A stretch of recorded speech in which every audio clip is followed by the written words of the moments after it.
My live stream where we would be talking about one of the most discussed topics in the world today, in the world of marketing specifically, which is marketing automation.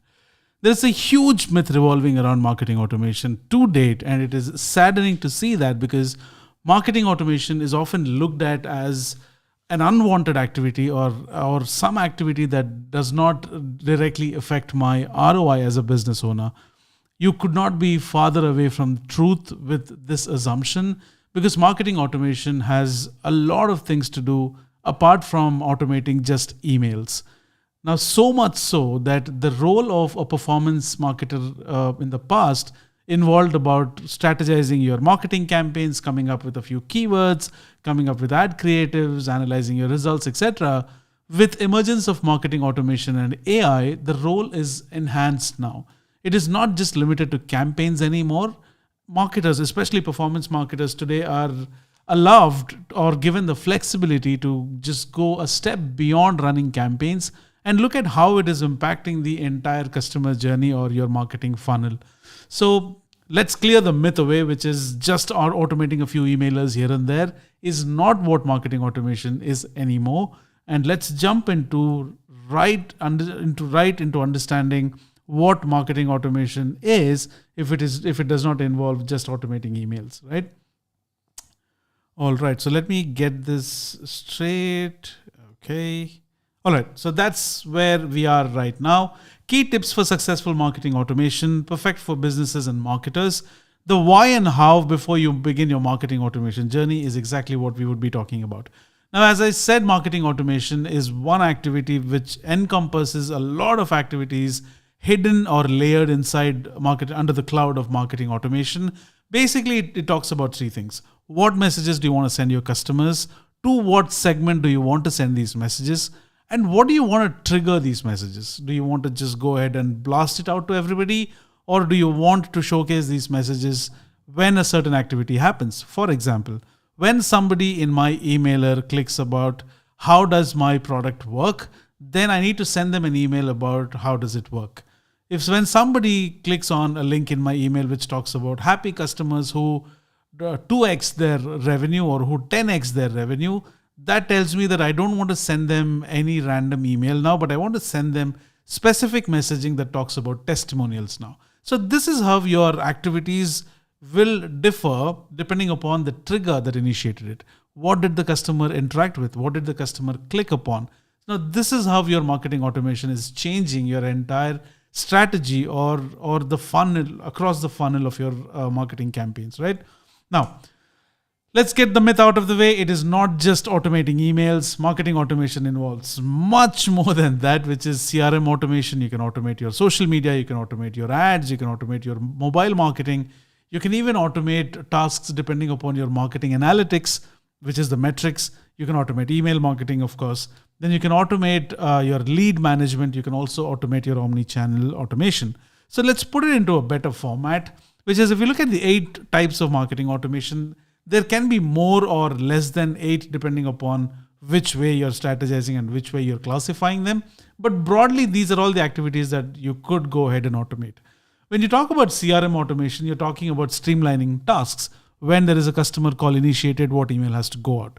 As soon as the customer moves down the funnel from a cold lead to a warm lead, what has to be sent out? So you can go ahead and automate your CRM on that basis, right? Then you have social media marketing automation, which drives engagement, you can automate certain social media posts.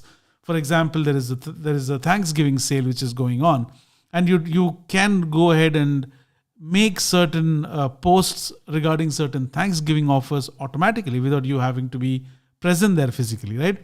Ad automation, we see it all the time. Your remarketing campaigns, your holiday campaigns, your device-specific campaigns. All of these can be automated. Then you have mobile marketing automation. Then you have marketing automation analytics. Then you have email marketing, which we all know, which are drip campaigns, change content based upon the category of your audiences.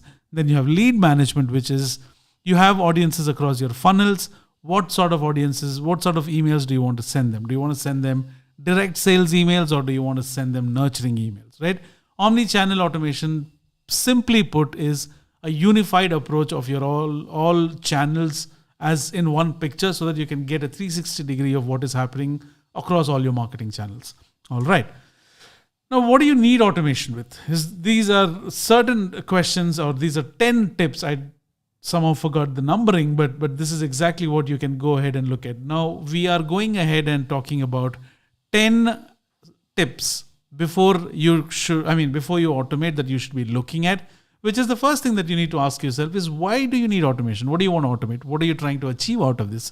Are you looking at reducing the number of hours your team spends on, let's say, mundane activities?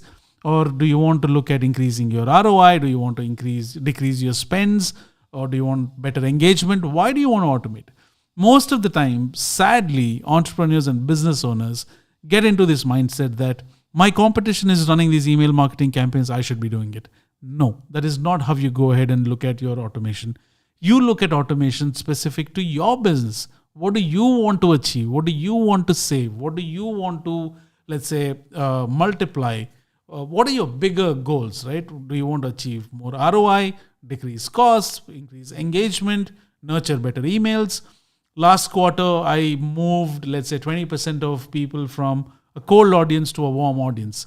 Now, do I want to achieve more than that? So these are the goals which are specific to your organization.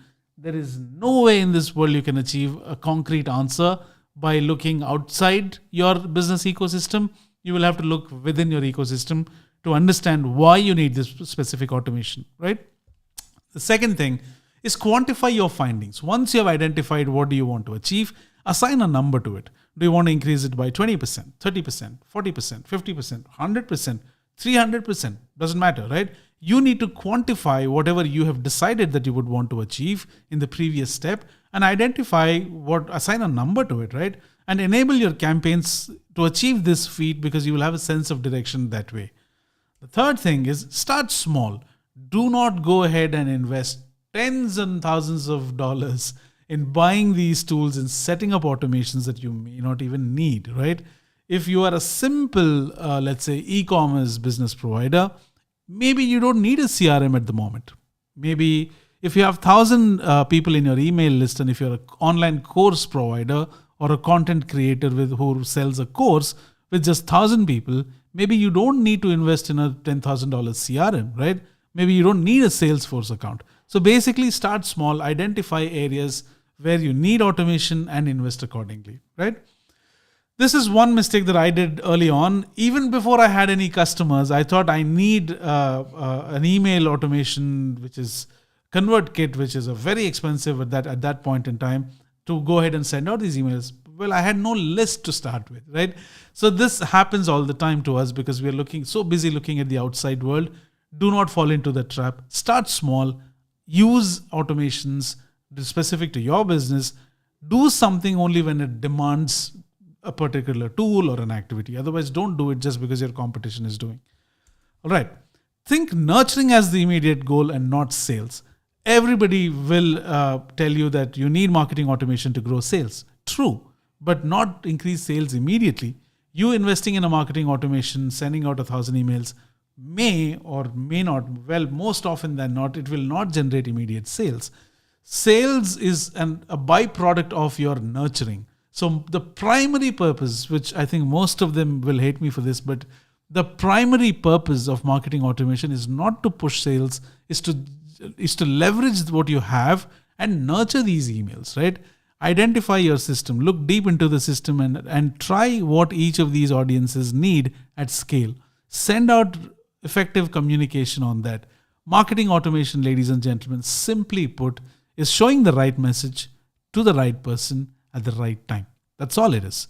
You don't have to go ahead and start looking at taking additional pressure that I'm not converting, I'm not getting more sales. You will not immediately, because marketing automation is a nurturing activity primarily. All right. Develop a strategy. Don't run after tools. Don't burn your hands. Don't burn your pockets. Probably you don't even need automation if you're operating in silos, right? Maybe you're looking at the wrong picture, wrong paradigm. So what you need to be looking at is you need to have a strategy in place even before you invest a minute of your time or $1 of your money before you start with automation. Have a strategy in place. Why you need something? What are you trying to achieve with this? What are the steps involved, right? And how does that translate into your bigger KPIs through these activities, right?